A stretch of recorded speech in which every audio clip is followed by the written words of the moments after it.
पहिल्यांदा रानडुकरांचा त्रास होता, पण आता सध्या रानडुकर कमी झाले आहे. पण पोपट पक्षी आहे भरपूर प्रमाणात खात आहे डायरेक्ट. मक्याच्या पूर्ण कंच म्हणजे जे बुट्टे आहेत हो. पूर्ण पोपट्याच्या साह्याने जे ते खात आहे त्याचा त्रास होतो. ते पोपटांचे जास्त त्रास होतो. साधारणतः पूर्ण किती आहे आपलं क्षेत्र? 3 एकर क्षेत्र आहे. 4 बॅगा लावलेले होते. पूर्ण मका. हो. या पोपटांचा त्रास किती म्हणजे दिवसातून किती वेळा आपल्याला यावं लागतं शेतात?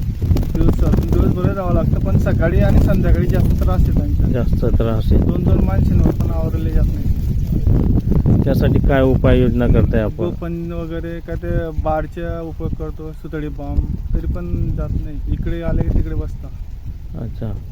त्यानंतर आपण हे जे जुने ऑडिओ कॅसेट आहे त्याचा रोल बी लावलेला रोल पण लावला, चमकी लावली, मग काही उपयोग त्याचा काही उपयोग नाही होत.